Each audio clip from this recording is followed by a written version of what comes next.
우리가 이제 사순절을 지났습니다. 지난주가 이제 부활주일이었고 이번 주부터 교회력으로는 성령 강림절 이렇게 부릅니다. 근데 좀 저는 여러분이 이해하기 쉽게 성령 강림절의 또 다른 이름이 뭐냐면 오순절입니다. 지금 5월 23일이 굉장히 의미가 있는 주일이에요. 첫째로는 우리 감리교 교단으로 볼 때 중요한 주일입니다. 감리교를 시작하신 요한 웨슬리 목사님이 이 목회자가 된 이후에도 많은 영적 도전을 겪었습니다. 그런데 성령을 받으면서 완전히 회심하게 됩니다. 두려움에서 벗어나고 낙심에서 벗어나게 됩니다. 진짜 성령의 사람으로 변화됐습니다. 그 요한 웨슬리 목사님의 회심 기념 주일이 5월 23일 주일입니다. 또 우리 교회적으로도 의미가 있습니다. 그래서 우리 교회가 요한 웨슬리 회심 기념 주일에 개척이 된 교회입니다. 이 5월 23일은 우리 교회가 창립 40주년이 되는 주일입니다. 이런 점에서 저는 이번 이 창립 40주년 기념 주일인 5월 23일 주일에 올해 새롭게 세워진 네 분의 장로님들이 취임하는 예배와 함께 의미 있는 주일 예배로 드리고자 합니다. 축복하면서 함께 기뻐해야 할 일입니다. 그러나 저는 그것보다도 더 기대하는 것이 있습니다. 마음을 주고 싶은 것이 있습니다. 그래서 이번에 새롭게 취임하시는 네 분의 장로님들, 이분들이 한 영혼을 향하여 불타는 사랑의 불이 있는 분들이 되시기를 저는 기대하고 있습니다.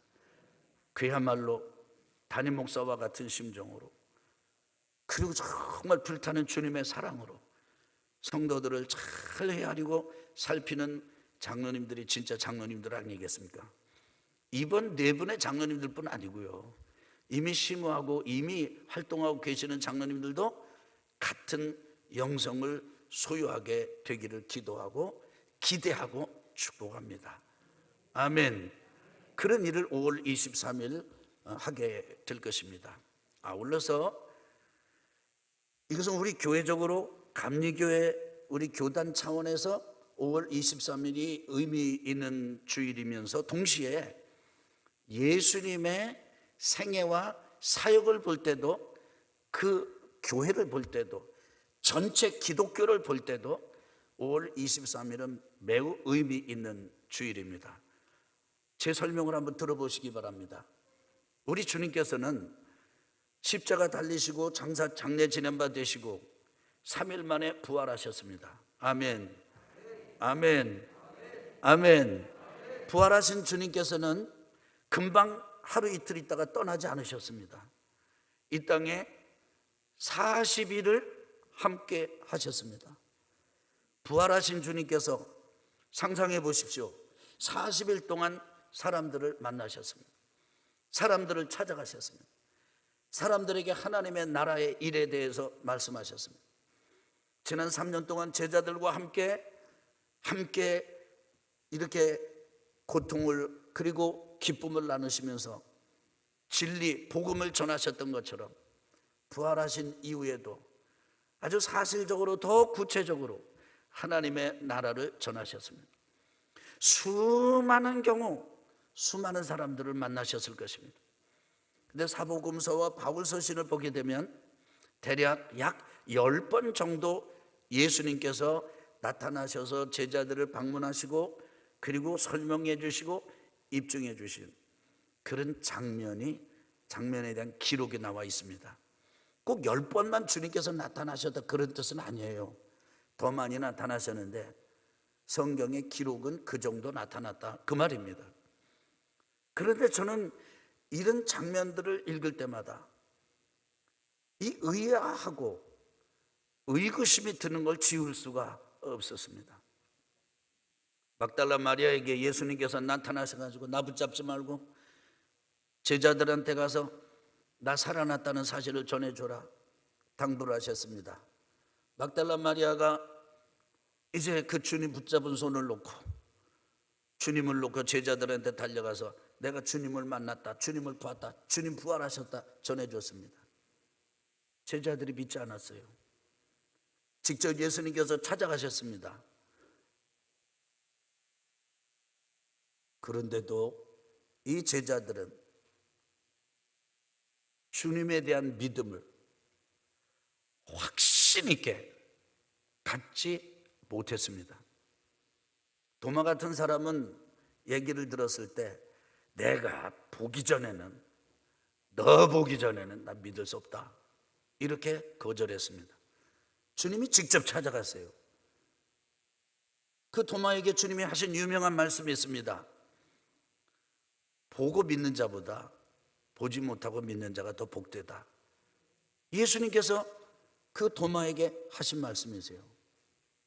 근데 나중에 보면은 이 제자들이요, 부활하신 주님을 만나고 주님은 좀 계속해서 사람들을 만나가지고 부활하셨다는 사실을 지금 증명하고 하나님의 나라의 일을 말씀 전하고 계시는데 예수님 혼자요.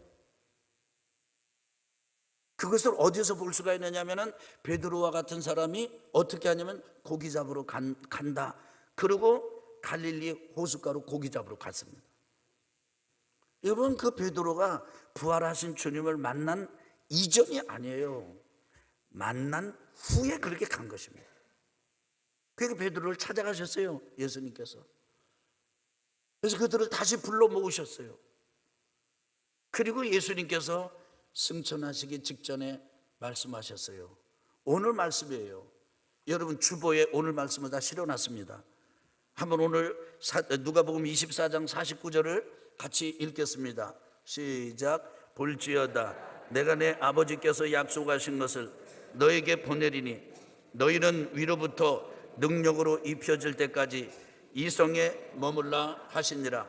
누가복음 24장 49절 말씀 우리 아멘 세 번 합시다. 아멘, 아멘, 아멘. 사도행전 1장 8절에 예수님께서 뭐라고 하셨습니까? 오직 성령이 너에게 임하시면 너희가 권능을 받고 예루살렘과 온 유대와 사마리아와 땅끝까지 이르러 내 증인이 되리라 말씀하셨습니다. 사실 그런데 예수님께서 이 말씀을 하신 배경을 보면 좀 슬퍼요. 주님은 지금 제자들을 불러 모아놓고 이성이 유하라 떠나지 말아라, 위로부터 능력으로 입혀질 때까지, 입히울 때까지 남아있어라, 기다려라, 이렇게 말씀을 하시고 이르시는데, 그러면서 이제 승천의 길을 가시는데 제자들은 고작 묻는다는 게 이런 것 가지고 묻습니다. 이스라엘 나라를 회복하실 때가 지금이십니까?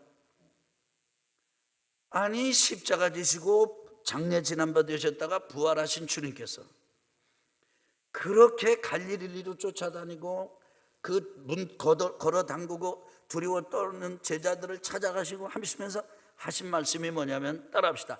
하나님 나라의 일. 하나님의 나라를 전했어요. 하나님의 나라 말씀을 전한 것이에요. 하나님의 나라를 소개했습니다. 그런데 그 주님의 이야기를 귀로는 들으면서도 마음으로 제자들은 온통 뭐만 생각했냐면 땅의 나라만 생각했어요. 이스라엘 나라만 생각했어요. 예수님께서 부활을 믿지 않는 제자들에게 식사 자리에서 나타나셔가지고 얼마나 책망을 하셨는지 몰라요. 믿음이 없고 패역한 세대요, 내가 너희와 얼마나 더 함께 있어야 되느냐, 이 말씀이 무슨 뜻입니까? 내가 너희를 얼마나 더 가르쳐 줘야 되냐, 내가 너희들한테 어떤 증거를 더 보여줘야 되냐. 예수님 그렇게 책망하셨습니다. 여기 지금 땅에 하나님의 나라 일에 관심 없이 땅의 일만, 나라 일만 질문하는 제자들에게 예수님께서 이렇게 말씀하십니다. 아주 딱 손을 긋듯이 하시는 말씀이에요. 때와 시기는 너희가 알 바가 아니다. 너희들이 해야 할 것은 하나밖에 없다. 그래서 오직 성령이 너에게 임하시면, 오직 두 길이 없어요. 한 길이에요. 한번 따라합시다. 오직 성령이 너에게 임하시면 너희가 권능을 받고, 뭐를 받아요? 권능으로 입혀질 때까지, 능력으로 권능으로 입혀질 때까지 이성의 유아라고 말씀하신 누가복음 24장 49절에서 말씀하신 주님께서 이제 사도행전에서 이 땅의 일을 예수님에게 상론하는 제자들에게 다른 길 없다, 오직 성령이 너에게 임하시면 너희가 권능을 받고 예루살렘과 온 유대와 사마리아 땅끝까지 이르러 내 증인이 되리라 말씀하셨습니다. 그 믿음 없는 제자들에게 주님은 그렇게 책망하시는 것과 동시에 꿈을 주셨어요. 그것은 다름 아닌 이런 꿈입니다. 너희는 온 천하에 다니며 만민에게 복음을 전파하라. 근데 그것은 제자들 수준 가지고는 절대로 감당할 수가 없었습니다. 할 수가 없었습니다. 아니, 겨우 방 안에서 문 걸어 잠그고 달달달 떨던 불안과 두려움에 그냥 덜덜거리던 제자들이 문을 열고 나가더니 어디로 갔습니까? 바닷가로 갔어요. 고기 잡으러 갔어요. 옛날 삶으로 다시 돌아간 것입니다. 그 제자들을 모아놓고 너희들이, 내가 지금 너희들에게 믿음 없고 패역한 세대라고 내가 책망하고 내가 너희를 당금질하지만은, 그러나 너희들은 평범한 사람들이 아니다. 너희들은 온 천하에 다니며 만민에게 복음을 전파할 사람들이다. 그런데 이것은 다른 것 가지고 되지 않는다. 오직 성령이 너에게 임하셔야만 된다. 권능이 너희들에게 임하야만 된다. 그러면 너희들이 나를 증언하는 증인이 될 것이다. 이렇게 하시고 주님께서 40일 부활이 하신 이후에 40일 동안 제자들과 함께 계시다가 승천하셨습니다.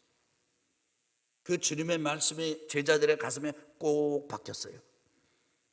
그래서 제자들이 아주 순진하고 순수하게 그 말씀을 붙들고 다시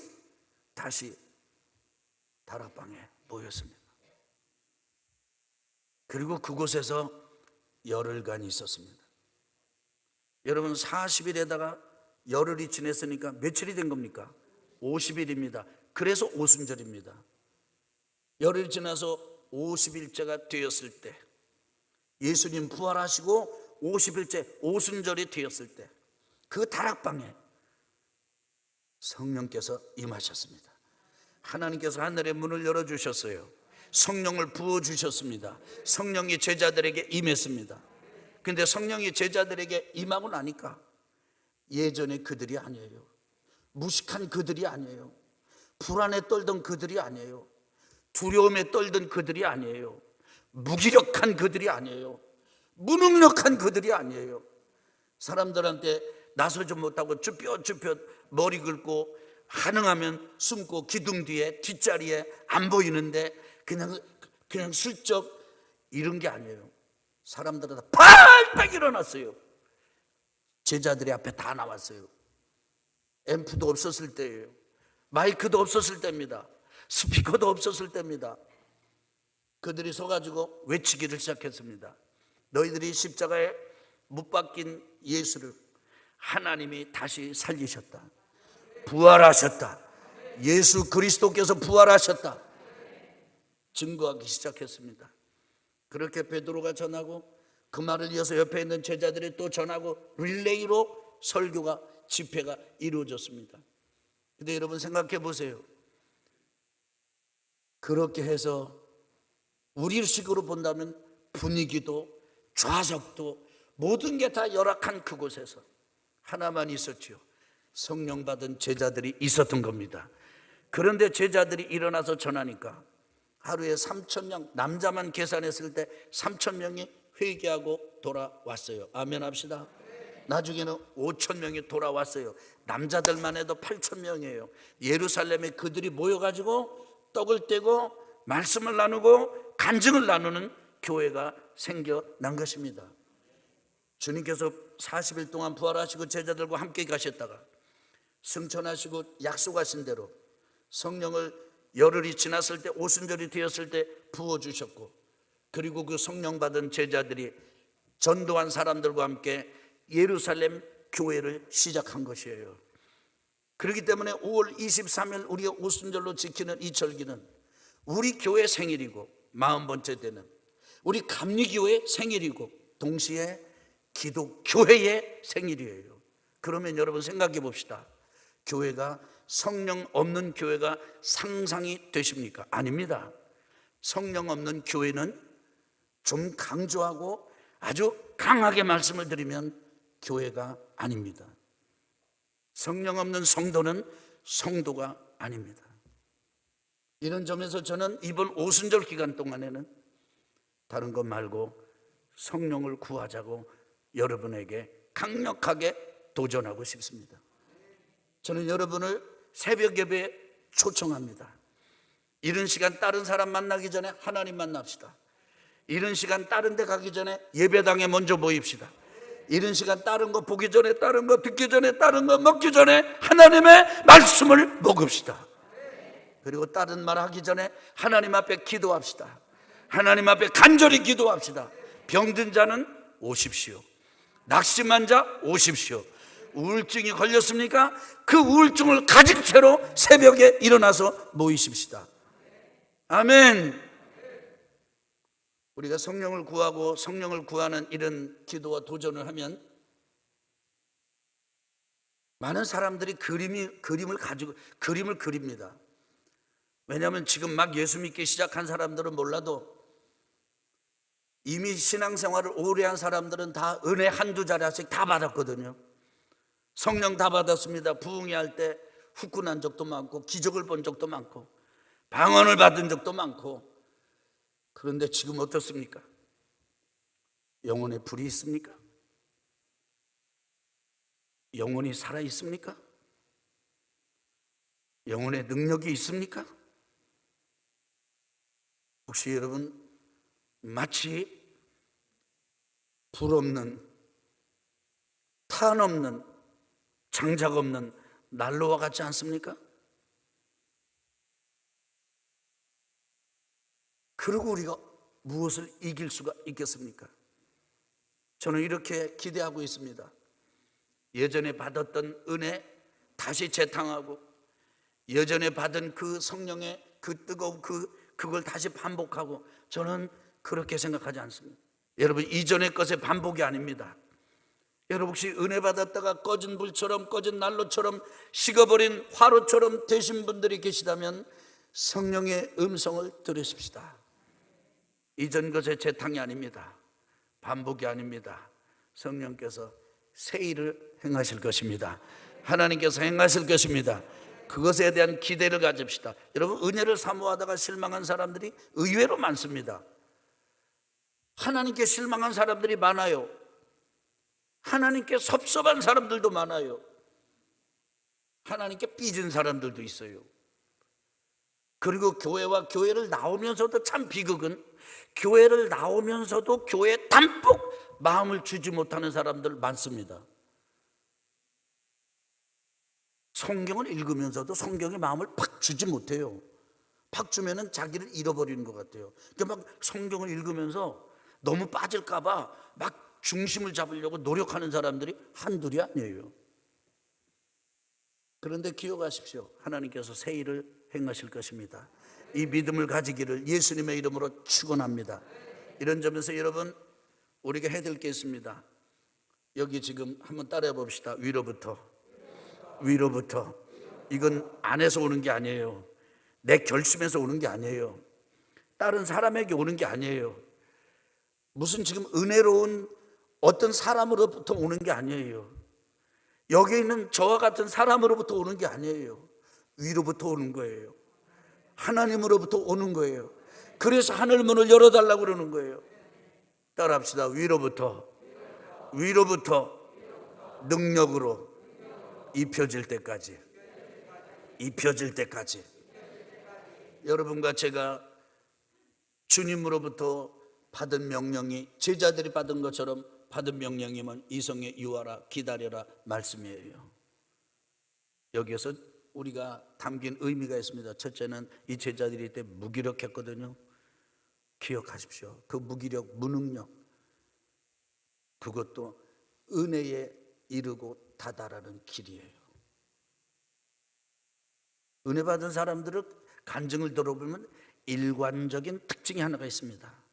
은혜 받기 전에 마치 지옥과 같은 그런 영적인 침체를 경험하는 사람들이 의외로 많습니다.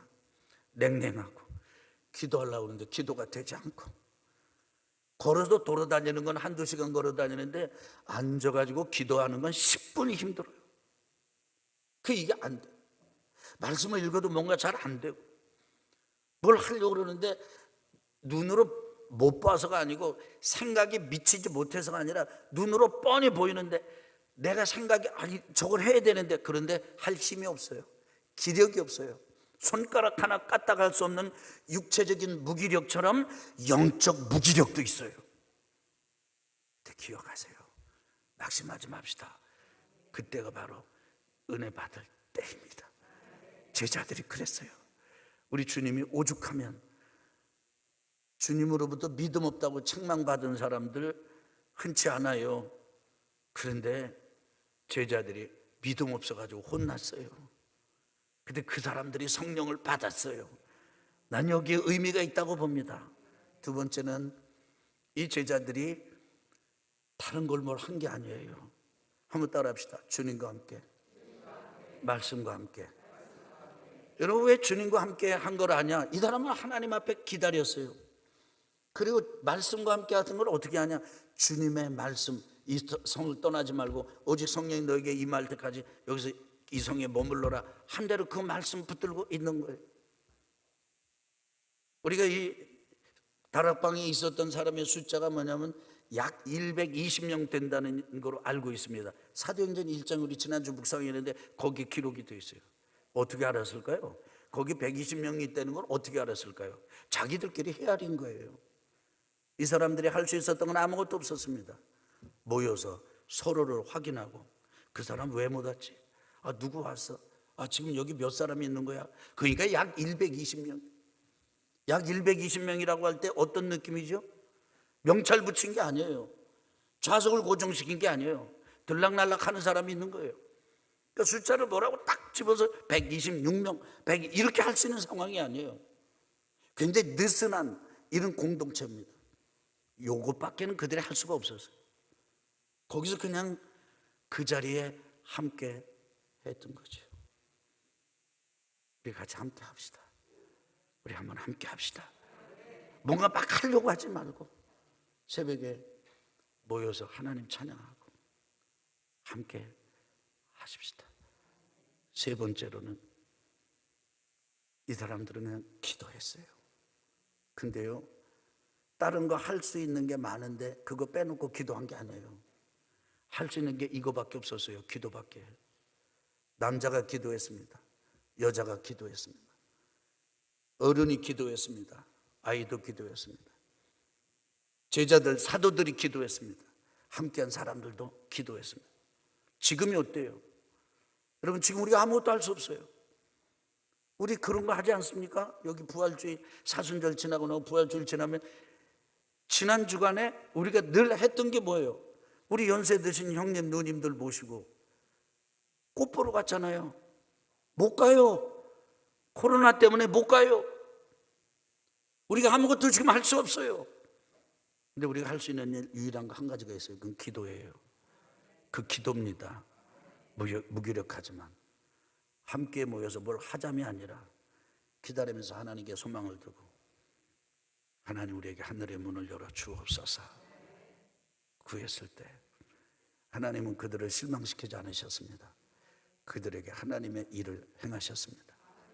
저는 이번 절기가, 이 오순절 절기가 저에게도, 우리 교회도, 여러분 한 분 한 분에게도 그런 영적 기념비가 세워지는 이런 절기가 되기를 예수님의 이름으로 축원합니다.